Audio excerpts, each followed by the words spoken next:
우리의 생활 속에서 날마다 주님을 바라보고 가는 길입니다. 험한 산도 높은 파도도 우리를 그 길을 막을 수가 없습니다. 오늘 가사처럼 비바람이 앞길 막아도 나는 가리 누구의 길을? 주의 길을 가는 거예요. 비바람이 앞길을 막아도 눈보라가 앞길을 가려도 나는 가리 누구의 길을? 주의 길을 가리. 이 길은 무슨 길이에요? 영광의 길이라. 영광의 길. 이 길은 승리의 길이라. 험한 파도 앞길을 막아도 나는 가리 주의 길을 가리. 모진 바람 앞길을 가려도 나는 가리 주의 길을 가리. 이 길은 고난의 길, 이 길은 생명의 길. 나를 구원하신 주님이 십자가 지고 가신 길. 나는 가리라 주의 길을 가리라. 주님 발자취 따라 나는 가리라. 나는 가리라 주의 길을 가리라. 주님 발자취 따라 나는 가리라. 이 길을 걸어가는 저와 여러분의 하나님께서 늘 동행하셔서 승리의 길로 우리를 안내해 주실 줄 믿습니다. 지금 신약의 바울이 있다 보면 구약에는 다윗이 있습니다. 저는 구약의 인물 중에 다윗을 참 존경하는데 다윗은 하나님을 무척 사랑했습니다. 다윗의 하나님 사랑은 보통 사람과 달랐습니다. 정말 하나님을 사랑했습니다. 어떻게 사랑했습니까? 아주 뜨겁게 사랑했습니다. 다윗이 왕이 돼서 그 성전에 무엇을 모시기를 원했습니까? 법궤를 모시기를 원했죠. 그러니까 법궤가 들어오는 날 다윗이 어떻게 했다고요? 바지가 벗어지는 줄도 모르고 춤을 추면서 기뻐했습니다. 이것이 다윗의 신앙 고백이죠. 이 다윗이 하나님을 얼마나 사랑했는가를 잘 보여주는 장면이죠. 오늘날도 역시 마찬가지입니다. 다윗을 보면서 다윗이 얼마나 하나님을 사랑했는가. 그러니까 법궤가 들어올 때 그렇게 기쁨으로 법궤를 맞이하고 법궤를 안치하고 나서는 예배드리기를 그렇게 즐거워했습니다. 그래서 하나님 앞에 항상 나와서 기도하는 거예요. 어떤 사람은 아침에 성전에 와서 기도하고 점심에 와서 기도하고 저녁에 와서 기도하는 분들이 있는데 다니엘처럼 하루에 3번씩 기도하는 사람들이 있어요. 그런데 이 다윗도 보면은 그 생애 속에서 날마다 기도로 그 생애를 살아갑니다. 오늘 시편 96편은 그것을 잘 우리에게 말씀해 주고 있는데 새 노래로 누구에게 노래하라? 여호와께 노래하라 그래. 새 노래로 여호와께 노래하라. 온 땅이여 누구께 노래할지어다? 여호와께 노래할지어다 그래요. 그러면서 여호와께 노래하여 이렇게 표현합니다. 여기서 새 노래라고 하는 것은 무엇입니까? 우리가 새 노래라고 하면 새로 지은 노래 이렇게 생각할 수 있는데 그것이 아니라 새 노래라고 하는 것은 날로 새롭게 북받쳐 오르는 노래예요. 그러니까 내 심령 속에 예수로 충만해. 내 심령 속에 하나님의 사랑으로 충만해. 그것이 입을 통해서 나오는 것이 이게 새 노래라는 거예요. 성령이 충만한 자들이 부르는 노래, 이것이 새 노래라고 하는 것입니다. 그 새 노래라고 하는 것은 다함이 없는 늘 새로운 노래, 하나님의 창조와 구원을 기쁨으로 노래하는 새 노래래요. 하나님의 창조와 구원을 기쁨으로 노래하는 노래, 이것이 새 노래라고 하는 것이에요. 다윗은 그렇게 살았단 말이에요. 새 노래로 하나님을 찬양하면서. 그래서 이 새 노래로 여호와께 노래하라. 자기가 그렇게 그 인생을 살아왔단 말이죠. 오직 하나님밖에 없어요. 다윗에게는. 그러면서 2절에 보니까 그렇게 말씀하십니다. 그의 이름을 송축하며 그의 구원을 날마다 전파할지어다. 그의 이름을 송축하며 누구의 이름을? 하나님 이름을, 여호와의 이름을. 다윗과 골리앗 싸움 보세요. 다윗이 누구의 이름으로 나갑니까? 만군의 여호와의 이름으로. 그 이름을 송축하라. 만군의 여호와의 이름으로 나가니까 골리앗을 물리칠 수 있었단 말이죠. 만군의 여호와의 이름으로 나가니까 안진병이가 일어났단 말이죠. 만군의 여호와의 이름으로 나가니까 병든 자가 치유함을 받았다고 하는 것이에요. 만군의 여호와의 이름이에요. 그의 이름으로. 그러니까 예수의 이름으로 그 말이에요. 예수의 이름으로. 오늘날도 역시 마찬가지입니다. 우리가 하나님 앞에 나가는 길은 예수의 이름으로 나가는 거예요. 그의 이름을 송축할지어다. 하나님의 이름을 송축할지어다. 여호와의 이름을 송축할지어다. 그러면서 그의 구원을 날마다 전파할지어다. 여러분, 구원에 확신이 없으면 날마다 전파할 수가 없습니다. 사실 구원은 어떻게 얻었습니까? 우리가 돈을 주고 얻었습니까? 지식으로 얻었습니까? 아니에요. 구원은 하나님이 거저 주신 것이에요. 너희가 그 은혜를 인하여 믿음으로 말미암아 구원을 얻었나니 이것이 너희에게서 난 것이 아니에요. 우리 사람에게서 난 것이라고 하면 구원을 돈 주고 사야 될 거예요. 또 지식으로 사야 될 거예요. 그러나 너희에게서 난 것이 아니에요. 누구에게로부터? 하나님께로부터 난 것이니라. 그렇게 구원이라고 하는 것은요, 인간이 1%도 개입을 못하는 것이 구원의 역사입니다. 하나님이 거저 주시는 게, 공짜로 주시는 게, 이게 구원이란 말이에요. 이것이 구원의 은혜예요. 바울이 이 은혜를 깨닫고 다윗이 그 은혜를 깨달았다고 하는 것이죠. 다윗이 그 은혜를 깨달은 거예요. 그래서 구원을 어떻게 하라? 날마다 선포할지어다. 그래, 선포. 선포라고 하는 것은 무엇입니까? 얘기하라. 그게보다도 강도가 훨씬 높습니다. 이 설교는 무엇입니까? 선포입니다. 선포. 성경 공부와 설교는 달라요. 설교는 선포하는 거예요. 하나님의 말씀을 받아서 선포하는 것입니다. 구원을 날마다 선포하라는, 구원을, 나를 구원해 주신 주님을 날마다 선포하라는 것이에요. 이것이 다윗이 깨달은 진리입니다. 어떤 것을 선포하라고요? 그의 영광을 백성들 가운데, 그의 기이한 행적을 만민 가운데 선포할지다. 그의 영광을, 이 독사라고 하는, 그의 영광, 하나님의 영광입니다. 그러니까 우리가 살든지 죽든지 누구를 위해서 살아야 돼요? 주를 위해서 살아야 돼요. 먹든지 마시든지 누구의 영광을 위해서? 주의 영광을 위해서. 이 고린도전서 10장 31절의 말씀이잖아요. 그러니까 이 다윗이 깨달은 것이, 그렇지, 먹든지 마시든지 누구의 영광을 위하여? 주의 영광을 위하여. 그의 영광을 백성들 가운데 선포할지어다. 그러면서 또 그의 기이한 행적을 이렇게 표현합니다. 기이한 행적이에요. 여러분, 창세기 1장 1절에 태초에 하나님이 천지를 창조하시는, 기이한 행적 아니에요? 말씀 한마디로 천지를 창조하신 분이에요. 창조자 하나님이세요. 그 하나님, 그 귀한 행적들, 말씀 한마디로 홍해수를 가르게 하신 하나님, 요단강을 가르치는 하나님, 태양을 멈추게 하신 하나님, 그 하나님, 그 귀한 행적들을 모든 사람에게 알리라는 거예요. 그러니까 하나님께서 미얀마 선교를 통해서 영광 받으시는 거 보세요. 그러니까 이 소식을 모든 사람에게 알리라는 거예요. 알려서 하나님의 영광을 드러내라는 거예요. 하나님이 만민 중에 역사하시는 하나님이심을 드러내라고 하는 것이에요. 하나님은 기이한 행적을 행하시는 분이심을 드러내라고 하는 것입니다. 여호와는 위대하시니 지극히 찬양할 것이요 모든 신들보다 경외할 것입니다. 그 당시에 신들이 많았거든요. 지금도 역시 마찬가지잖아요. 지금도 신들이 얼마나 많은지 몰라요. 그런데 누구를 경외하라고요? 하나님만을 경외하라 그래요. 그러면서 5절에 그 말씀을 하십니다. 만국의 모든 신들은 우상들이지만, 이렇게 변해요. 만국의 모든 신들은 다 우상이에요. 오직 하나님만 경배하라는 거예요, 다윗이. 여러분, 우상이 얼마나 많습니까, 요즘에. 또 요즘에 이제 마지막 때가 되니까 얼마나 많은 이단들이 극성을 부립니까? 우리 주변에도 하나님의 교회, 또 남녀 호랑교가 참 이 사단지도 많이 있어요. 그 이단들이 신천지 얼마나 가까이 있는지 몰라요, 우리 주변에. 그러면서 이단들이 자꾸 성도들을 빼나가는 거예요. 이것이 이제 마지막 때가 되는 것입니다. 그래서 이 세상 곳곳에 우상이 그렇게 많아요. 저희 교회 성도 중에 한 분이 목동에 사시는 분이 있었어요. 그분은 이제 세만 한 달에 1,000만 원씩 들어오는 분이에요. 그러니까 남편이 500만 원, 자기가 500만 원을 가지고 쓰는 거예요. 그 자매가 매달 이제 11조를 50만 원씩 했습니다.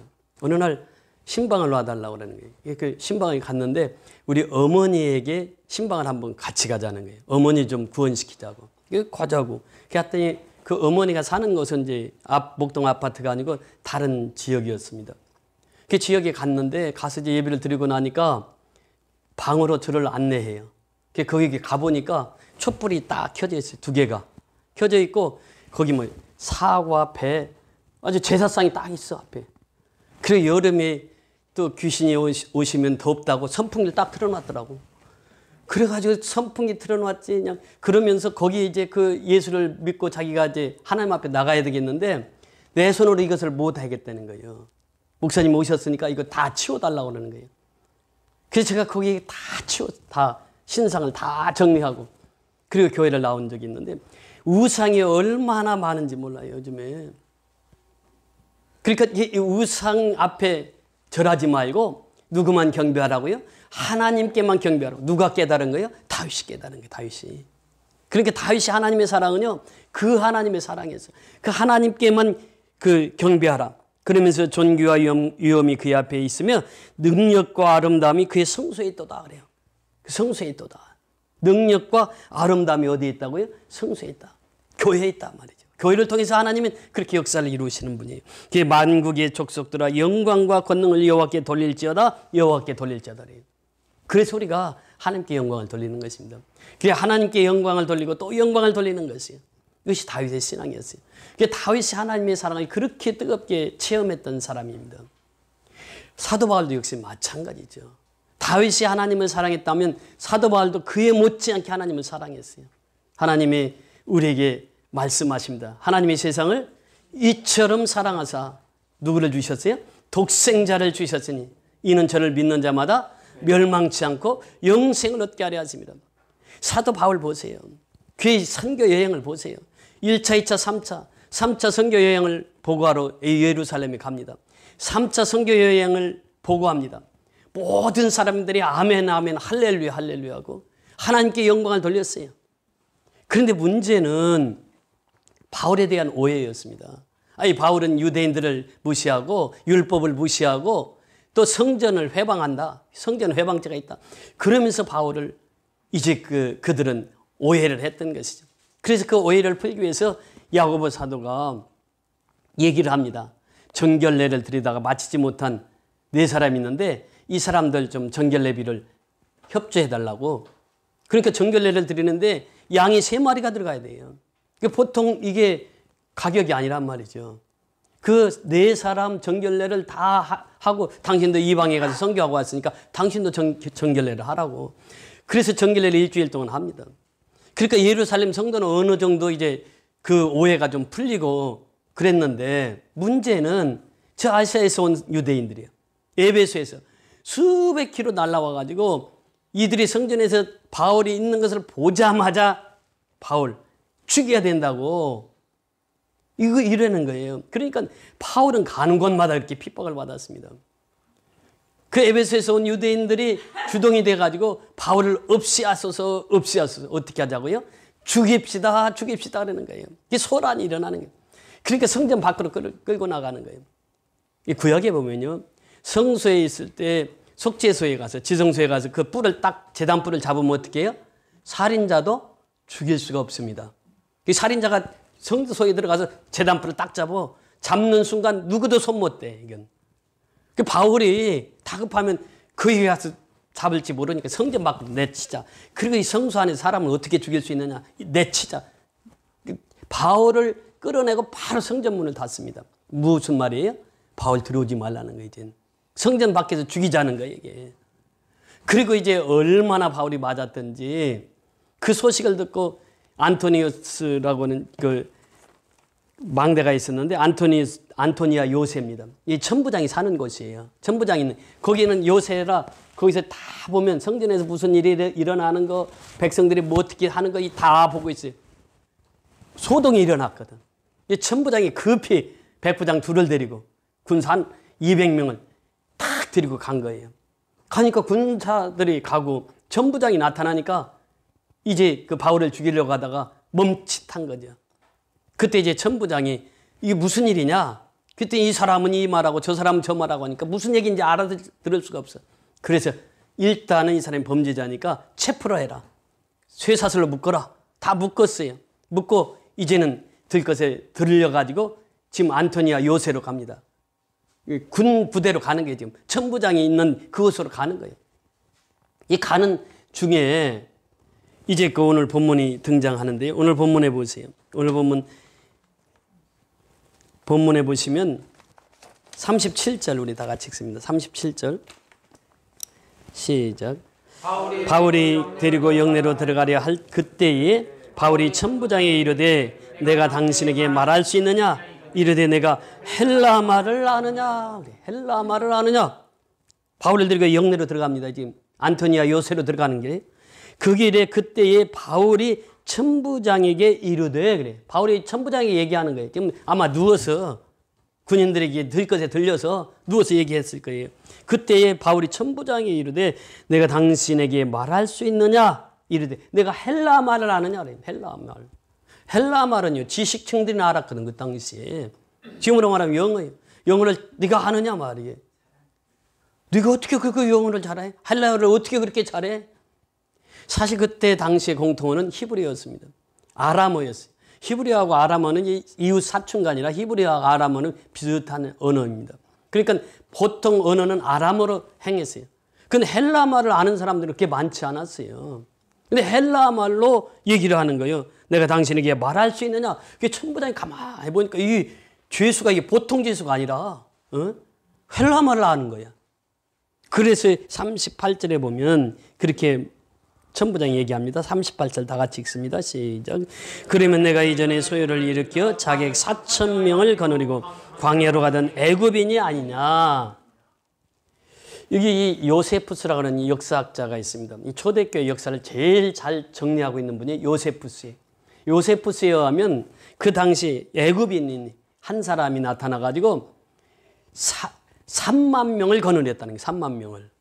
그러니까 이단의 괴수예요, 이 사람이. 지금으로 말하면 신천지 이만희 같은 사람이요. 그런데 이 사람이 3만 명을 거느리고 있는데 이제 그 이단 짓을 하니까 막 그 정부군에서 이제 제압을 하고 그러니까 이 사람이 도망을 갔어. 어디로? 광야로 도망을 갔어요. 몇 명을 데리고. 자객 4,000명을 데리고 도망갔어요. 그러니까 3만 명이 뒤따랐는데 4,000명을 데리고 광야로 갔어요. 이것이 언제 일어났던 일이냐? AD 54년입니다. 이 바울이 지금 누가가 지금 이 사도행전을 기록한 시기는 AD 62년, 63년경이에요. 그러니까 한 7, 8년 요 전에 일어났던 사건이에요. 그 광야로 이제 4,000명을 이끌고 그 두목이 갔단 말이죠. 자객을 이끌고 갔어요. 4,000명을. 그러니까 천부장이 그걸 생각한 거예요. 그 천부장도 그때 벌을 받았을 거 아니에요. 이 소요가 일어나면 천부장이 벌을 받거든. 그러니까 이 천부장 그 사건을 너무 잘 알아. 그 자객 4,000명을 데리고 갔던 광야로 들어갔던 그 사람이 너냐 이렇게 표현하는 거예요. 똑똑하거든 바울이. 헬라어도 하고. 그래서 바울에게 그 질문을 합니다. 내가 자객 4,000명을 데리고 갔더냐? 이렇게 질문합니다. 천부장이. 그러니까 39절 다 같이 읽습니다. 시작. 바울이 이르되 나는 유대인이라 소비 아닌 길리기아 다소시의 시민이니 청컨대 백성에게 말하기를 허락하라 하니 바울이 이제 그 대답을 하는 거예요. 나는 누구라고요? 유대인이란 말이에요. 나는 유대인이라 정통 유대인이에요. 나는. 그러면서 뭐라고 그래요? 소비 아닌 길리기아 다소시의 시민이다 그래요. 소비 아니란 말이죠. 조그마한 촌동네가 아니라는 거예요. 내가 태어난 곳은 어디라고요? 길리기아 수도인 다소 출신이에요. 내가. 다소는 그때 당시 교육의 도시였습니다. 우리나라로 말하면 청주 같은 교회예요. 도시예요. 청주에 가면 대학이 많잖아요. 조그마한 도시에 교육도시라고 불려지잖아요. 그렇게 다소가 그런 도시였어요. 그리고 다소에서 태어나가지고 누구의 문화생이 되었죠? 가마리엘의 문화생이 되었어요. 여러분 그 당시 가마리엘 문화생이 되려고 하면 어떻게 해야 되느냐? 창세기, 출애굽기, 레위기, 민수기, 신명기를 암송을 해야 돼요.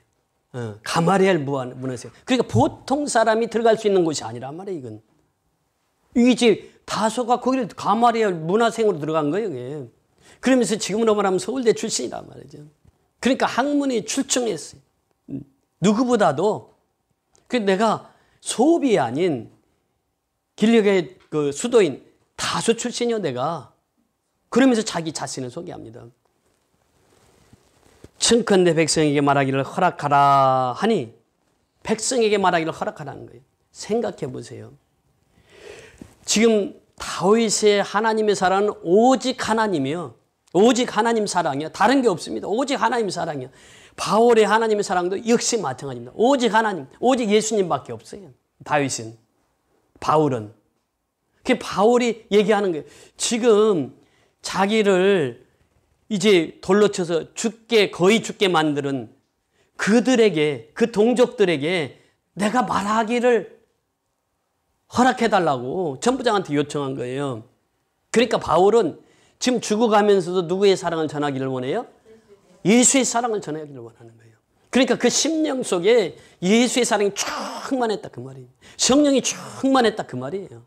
그러니까 내가 죽어가면서도 나를 죽이려고 했던 저 사람들, 저 원수 같은 사람들에게, 내 동족들에게 내가 할 말이 있습니다. 나 말 좀 하게 해주세요. 그 말입니다 지금. 여러분 오직 예수가 아니면 이러한 상황 속에서 그렇잖아요. 자기를 죽이려고 했던 그 원수들을 향해서 복음을 전가하게 해달라고 하는데 누가 이런 마음을 가질 수 있겠어요? 이 바울의 하나님의 사랑은 독특한 사랑이에요. 특별한 사랑이에요. 얼마나 하나님을 사랑하고 예수님을 사랑했는지 몰라요. 그러니까 바울은 예수님의 삶을 그대로 본받은 거죠.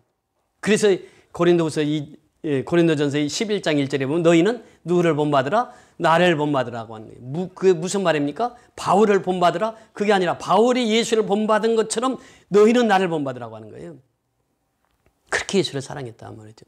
그 예수를 사랑하고 나서 그 사랑을 그대로 표시하는 것이 바로 오늘 본문의 말씀입니다. 그래서 나는 청컨대 백성에게 말하기를 허락하라. 그러니까 40절 다 같이 읽습니다. 시작. 천부장이 허락하기를 바울이 충대 위에 서서 백성에게 손짓하여 매우 조용히 한 후에 히브리 말로 말하니라. 이제 무슨 말로예요? 히브리 말로 하는 거예요. 여러분 보세요. 헬라말이 유창했습니다. 히브리 말이 유창했습니다. 그 당시 이제 아람어가 공통이었는데 여기서 히브리 말을 했다고 하는 것은 그 당시 모든 사람이 알아듣게끔 아람어를 사용했을 것이다. 이렇게 추측을 합니다. 성경학자들은. 그 아람어로 유창하게 얘기를 하는 거예요. 그러니까 그 바울을 때리던 사람들, 돌로 치던 사람들, 그 유대인들, 자기 동족들이 그렇게 때리던 그 바울을 이제 여기서 보니까 성경에 보니까 그렇게 말합니다. 그 22장 1절 같이 보십니다. 시작. 부형들아 내가 지금 여러분 앞에서 변명하는 말을 들어라. 40절 다시 올라가서 보면요. 천부장이 허락하거늘 바울이 층대 위에 서서 그러니까 아마 체포당해서 갔잖아요. 쇠사슬에 묶여서 갔잖아요. 그 층대 위에 섰다고 하는 것은 뭐예요? 아마 쇠사슬을 잠깐 풀어준 것 같아요. 지금. 그렇게 층대 위에 서서 백성의 손짓을 해요. 쇠사슬에 매였으면 손짓을 어떻게 하겠어요? 손짓을 하면서 뭐라고 말합니까? 부형들아 이렇게 하면 부형들아. 이것은 무슨 말인가 하면 상대방을 존칭하는 언어입니다. 아버지들이여 형님들이여 그런 뜻이에요. 여러분 말이 얼마나 중요한지 몰라요. 오는 말이 고와야 가는 말이 곱지. 그렇잖아요. 말 한마디가 얼마나 중요한지 몰라요. 바울은 그 자기를 죽이려고 했던 그 사람들을 뭐라고 불렀어요? 부형들아. 이 말은 아버지들이여 형님들이여 내 말 좀 들어보시오. 그 얘기입니다. 지금. 그렇게 바울은 그들을 그렇게 높입니다. 그래서 사람이 그렇잖아요. 웃는 낯에 무엇을 못 뱉는다고? 침 못 뱉잖아요. 바울은 그렇게 자기를 죽이려고 했던 그 원수들 앞에서 부형들이여 하고 그들을 높여주는 거예요. 지금. 그러면서 아람어로 쫙 얘기를 하는 게 유창한 아람말로. 그들이 다 듣는 것이.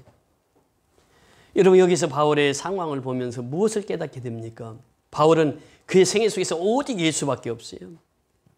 예수 사랑밖에 없습니다. 그 사랑을 전파하고자 해서 그는 그렇게 자기 원수와 같은 사람들, 자기를 죽이려고 했던 그 사람들 한 영혼이라도 더 주님 앞에 인도하기 위해서 자기의 목숨은 생각지 않아요.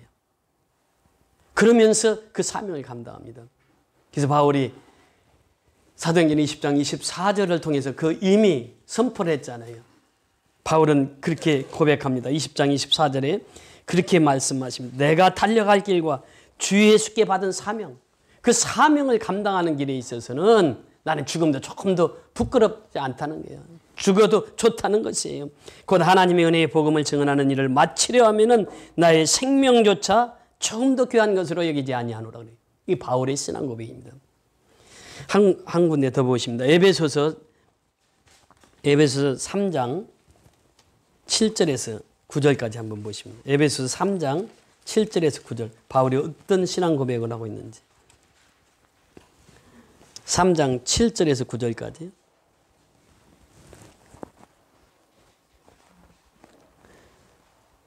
에베소서 3장 7절에서 9절. 자, 7절 다 같이 합독하십니다.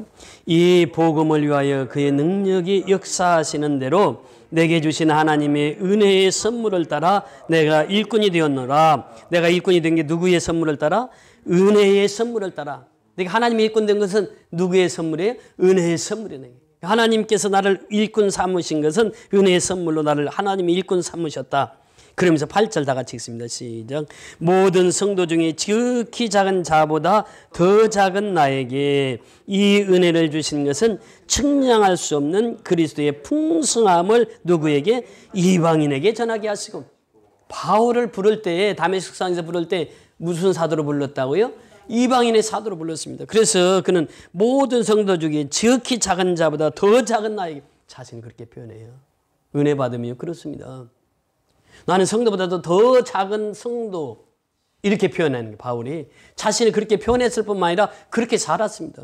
그래서 바울은 평생 동안 성도들을 존귀하게 여기고 모든 성도보다 지극히 작은 나라고 표현하고 있어요. 그렇게 삶을 살았어요. 바울은. 예수님이 그렇게 살았던 것처럼. 예수님이 마음이 무엇입니까? 빌립보서 2장 5절에 보면 예수님의 마음이 그렇게 쭉 나오는데 6절 이하에 보면 어떻게 합니까? 하나님과 동등된 자로 여김을 받았지만 자기가 스스로 비어 종의 형체를 가졌던 이게 예수님이거든요. 이게 바울이 그랬어요. 바울이 지극히 작은 자보다 더 작은 나에게 모든 성도보다 더 작은 나에게 이 은혜를 주셨다 하나님이. 그래서 그는 고백합니다. 그 은혜를 주신 것은 측량할 수 없는 그리스도의 풍성함. 하나님의 사랑을 어떻게 측량하겠어요? 그리스도의 풍성함을 어떻게 측량할 수 있겠냐는 거예요. 예수의 사랑을 어떻게 측량할 수 있겠냐는 거예요. 측량할 수 없다는 거예요. 그 사랑을 누구에게? 이방인에게. 이방인의 사도로 부름을 받았잖아요. 이방인에게 전하게 하시고 이렇게 표현합니다. 그 다음 9절에 보면요. 영원부터 만물을 창조하신 하나님 속에 감추어졌던 비밀의 경륜이 어떠한 것을 드러내게 하려 하심이라 그래요. 이것이 바울의 고백입니다.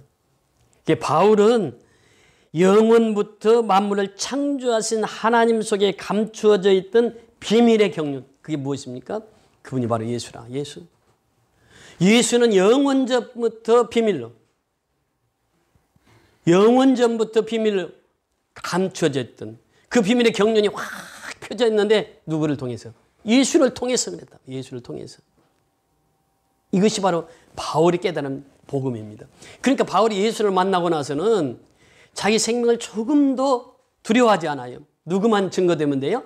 예수만 증거되면 된다는 거예요. 예수의 사랑만 증거되면 된다는 거예요. 이것이 바울의 신앙 고백입니다. 여러분, 예수님께서 우리에게 말씀하십니다. 너희는 온 천하에 다니며 만민에게 복음, 이 복음을 전하라는 전한. 믿고 세례를 받는 사람은 구원을 받을 것이요. 믿지 않는 사람은 정죄를 받으리라. 이것이 성경의 핵심입니다. 이 복음을 모든 사람에게 알리라. 그러므로 너희는 가서 모든 족속으로 제자를 삼아라. 제자 삼아서 어떻게 하라고요? 아버지와 아들과 성령의 이름으로 세례를 주라. 또 내가 분부한 모든 것을 가르쳐서 지키도록 하라. 세례만 주고 끝나는 게 아니에요. 가르쳐서 지키는 거예요. 지키는 거. 볼지라 내가 세상 끝날까지 너희와 항상 함께 있으리라. 예수님께서 우리에게 마지막으로 주신 말씀 아니겠어요? 그러니까 이 복음은 우리에게 들려준 기쁜 소식이에요. 내가 깨달은 기쁜 소식이에요. 이 깨달은 소식을 만민에게 알려야 돼요. 다윗이 선포했던 것처럼, 바울이 선포하고 있는 것처럼 그 하나님의 사랑, 예수의 사랑을 땅끝까지 전파해야 된다고 하는 것입니다.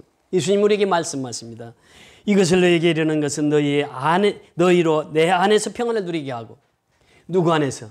예수 안에서 평안을 누리는 거예요. 여러분, 평안이 어디에 있습니까? 예수 안에 있는 거예요. 예수 안에.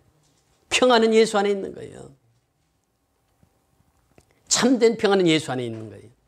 그 평안을 누리게 하는 거예요. 우리가 정말 대한민국이 지금 경제 10위권이 되잖아요. 세계 영향력의 6위권이 됐습니다. 정말 대한민국을 보면서 우리 대한민국의 역사를 통해서 하나님이 어떻게 개입하고 있는가를 여실히 보여주는 사건 아니겠습니까? 그 세 국가에도 하나님이 보아서 우리나라 만세란 말이에요. 이번에 윤석열 대통령 가서 연설하는 것을 제가 2번, 3번을 들으면서 영어로 연설하셨잖아요. 44번을 하면서 박수를 60번인가 그렇게 50몇 번을 받았고 기립해서 정말 제가 이번에 느낀 게 뭐냐면 국회가 상하원 다 모였잖아요. 한 명도 빠지지 않았더라고. 그 다 모였어. 다 모여가지고 이 사람들이 연설하는데 26번을 일어나서 그냥 기립해서 박수를 치는 거예요. 우리나라하고 미국하고 보면은 우리나라는 작은 나라잖아요. 그럼 작은 나라 대통령이 미국에 갔단 말이에요. 근데 그들이 그 대통령을 맞이하는 그 태도 보세요. 엄청난 것이에요. 그래서 우리나라하고 좀 비교가 되잖아요. 우크라이나 대통령 왔을 때 국회의원들 다 빠져나가고 뭐 50명인가 있었다고 그러잖아요. 우리 200 국회의원이 얼마죠? 거의 300명 가까이 되는데 50명 앉았다는 게. 그래도 해외 대통령이 왔는데 비교가 되는 거예요. 지금 그 뿌리를 어디서 보냐면 이 신앙의 뿌리입니다. 제가 연설 들으면서 가장 깊은 감동을 받은 것이 그래요. 대한민국이 이만큼 교육열이 높아진 것은 선교사님들의 덕분이다. 언더우드 선교사, 아펜젤러 선교사 쭉 이름을 대면서 그분들이 와서 대학을 세우고 세브란스를 세우고 또 서울대를 배재 학당을 세우고 이화여대를 세우고 그래서 교육이 이렇게 이만큼 자리를 잡을 수 있었다고 하는 얼마나 공감되는 얘기예요. 사실 그렇습니다. 우리가 이제 예수를 믿고 나니까 대한민국을 하나님께서 이렇게 축복해 주셔서 세계 속의 열강 속에 들어가게 하셨단 말이죠. 지금은요, 이제 앞으로 코로나 이후의 시대, 애프터 코로나 이 시대에는 개츠의 시대가 온다고 그래요. 개츠. 그 개츠의 시대가 뭐냐면 첫째는 점원입니다. 점원이가 가장 영향력 있는 1위로 올라간다는 거예요. 두 번째가 아메리카, 미국입니다. 세 번째가 터키, 네 번째가 사우스 코리아입니다. 그러니까 이 코로나 이후의 시대는 대한민국이, 한국이 세계 네 번째 영향력이 있는 나라가 된다는 거예요. 이제 그 말이 실천에 옮겨지고 있잖아요. 지금 우리가 8위에서 6위로 올라가고 6위에서 이제 또 4위로 갈 거라는 거예요. 근데 거기에서 핵심 포인트가 뭐냐면 거의 프로테스탄트를 들고 있습니다. 개신교. 한국의 개신교의 영향력이 그렇게 지대하다는 거예요. 디아스포라들은 거의 다 예수를 믿는다는 거예요. 디아스포라가 누굽니까? 한국 사람인데 해외에 나가서 사는 사람. 이 사람들이 700만이라고 700만. 이 700만이 거의 다 예수 믿는 사람들이에요. 해외 나가면요, 예수 안 믿으면요, 정보가 안 통합니다. 제가 스리랑카 갔을 때도 그걸 느꼈지만, 미얀마도 가면요, 한인교회가 그렇게 큰 교회들이 많아요. 필리핀, 거의 다 이 한인 사회의 주류는 교인들입니다. 그러니까 디아스포라의 주류는 교인이라는 거예요. 그 개신교가 그만큼 영향력을 많이 끼치고 있다는 거예요. 근데 요즘에는 좀 약화가 됐습니다. 뭐 우리나라 역사만 봐도 그렇잖아요. 3.1운동 주체를 누가 합니까? 그때 0.8%밖에 안 된 기독교인들이 그 주류를 이루잖아요. 그러니까 우리가 이제 예수를 잘 믿으면 그 나라가 복을 받는 거예요. 그 나라가 복을 받고 그 받은 복을 세계 만민에게 알리는 것이 우리의 사명이라는 거예요. 그래서 우리가 이 시대를 살아가면서 예수님께서 말씀하신 내가 너희로 내 안에서 무엇을 누리기 위하며 평안을 누리기 위함이라. 그러니까 예수 안에 있으면 평안을 누리는 거예요. 어떤 상황 속에도 평안함을 누리는 거예요. 세상에서는 너희가 환난을 당하나 담대하라. 내가 세상을 이겼노라 그래요. 이것이 예수님 말씀하세요. 너희가 내 안에서 평안을 누리고 내가 말한다고 하는 거예요. 내가 예수님 말씀하시는데 세상에서는 너희가 환난을 당한다는 거예요. 그러나 담대하라. 내가 세상을 이겼노라 예수님 말씀하십니다. 우리 주 예수 그리스도로 말미암아 승리를 주시는 하나님께 감사하노니 사도 바울의 고백입니다. 고린도전서 15장 57절에 그러니까 우리 주 예수 그리스도로 말미암아 우리에게 무엇을 주신다고요? 승리를 주시는 하나님께 감사하노니 이래요. 그러므로 내 사랑하는 형제들아 견실하며 흔들리지 말고 항상 주의 일에 더욱 힘쓰는 자리 되라. 이는 너희 수고가 주 안에서 헛되지 않는 줄 알미니라 그래요. 그렇습니다. 이것이 바울의 신앙 고백이에요. 흔들리지 말라는 거예요. 견고히 서라고 하는 것입니다. 어디에? 믿음 위에 견고히 서라는 거예요. 그러면서 말씀하시기를 항상 누구의 일에 힘쓰라? 주의 일에 힘쓰라는 거예요. 주의 일에. 우리 선교연합교회가 주의 일에 힘쓰다 보니까 미얀마의 지교회 성도들이 그렇게 신앙생활 하는 거예요. 잘 하는 거예요. 그 어려운 상황 속에서도 신앙생활 하는 거예요. 주의 일에 힘쓰라는 거예요. 주의 일에. 주의 일에 힘쓰라. 이는 너희 수고가 주 안에서 뭐예요? 헛되지 않는 줄을 알미니라 그래요. 바울이 이것을 깨달았거든. 그 주의 일에 그렇게 힘쓰는 것입니다. 마지막 빌립보서 한번 보십니다. 빌립보서 3장 12절부터 14절까지. 빌립보서 3장 12절부터 14절까지. 결론적으로 이 말씀을 읽고 말씀을 맺고자 합니다. 12절부터 14절까지 시작. 내가 이미 얻었다 함도 아니요 온전히 이뤘다 함도 아니라 오직 내가 그리스도 예수께 잡힌 바 된 그것을 잡으려고 달려가노라.